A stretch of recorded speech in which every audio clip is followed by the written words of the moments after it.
बार लड़कियों में unwanted hairs की प्रॉब्लम होती है और वो इस प्रॉब्लम की वजह से बहुत ज़्यादा परेशान भी रहती है। तो क्या अनवांटेड हेयर्स को प्रिवेंट किया जा सकता है, यानी क्या इसे आने से ही रोका जा सकता है? क्या है अनवांटेड हेयर के preventive measures?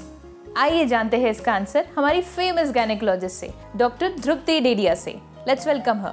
Hello doctor. Hello.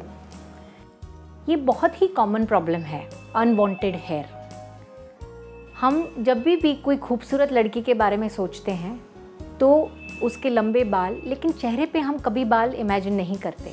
Unwanted hair के वजह से बहुत सारी बच्चियों के पर्सनालिटी में चेंजेस आ जाती हैं। वो इंट्रोवर्ट हो जाती हैं, उनका सेल्फ कॉन्फिडेंस कम हो जाता है और उनके बिहेवियर में चेंजेस आना शुरू हो जाते हैं। इनके कारण बहुत सारे हैं और अगर हम कारण को नहीं समझेंगे तो उसकी ट्रीटमेंट को समझना मुश्किल है। पहला तो कॉमन कॉज है कॉन्स्टिट्यूशनल। जैसे कई लड़कियों की मम्मी या नानी या बड़ी बहन में आप देखोगे तो गाल पे या अपर लिप पे ज़्यादा बाल देखे जाते हैं बिना कोई कारण या बिना कोई दिक्कत के। दूसरा कॉमन कारण है पीरियड इरेगुलर होना। हॉर्मोन्स का बहुत ही इम्पॉर्टेंट हाथ होता है अनवांटेड हेयर में। हर लड़की को टेस्टोस्टेरोन का हल्का सा लेवल होता है। हाँ, टेस्टोस्टेरोन मेल हार्मोन है और ये हर बच्ची में देखा जाता है। अगर ये टेस्टोस्टेरोन का लेवल ज़्यादा है तो वो बच्ची को बाल ज़्यादा हो सकते हैं। दूसरा कॉमन कॉज है आज की भागदौड़ वाली ज़िंदगी में हम लोग फास्ट फूड को एक अपने जीवन का हिस्सा बना लिया है। फास्ट फूड खाने की वजह से जो वेट है वो ज़्यादा पुट ऑन हो जाता है। इंसुलिन रेजिस्टेंस एक बहुत कॉमन प्रॉब्लम है जो हम बच्चों में देखते हैं, बड़े लोगों में भी देखते हैं। अगर इंसुलिन की मात्रा ज़्यादा रहती है शुगर नॉर्मल रखने के लिए तो पीरियड में इरेगुलरिटी हो जाती है, जिसके वजह से भी अनवांटेड हेयर देखे गए हैं। अड्रिनल्स एक दूसरा इम्पॉर्टेंट ग्लैंड है हमारे बॉडी में जो किडनी के ऊपर देखा जाता है।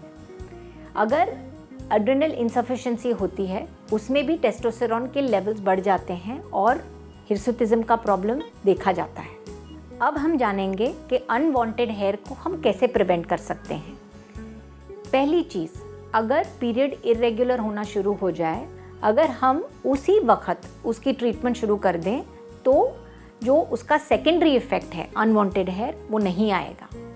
ट्रीटमेंट ईजी रहेगी और बहुत सारे कॉम्प्लिकेशंस हैं वो उसको हम अवॉइड कर सकते हैं। दूसरा है कि अगर इंसुलिन रेजिस्टेंस बढ़ रहा है, वो बच्ची का या औरत का वज़न अनकंट्रोलेबली बढ़ता है। जैसे हर एक का वज़न अगर आप डाइट या एक्सरसाइज बराबर नहीं करो तो बढ़ेगा।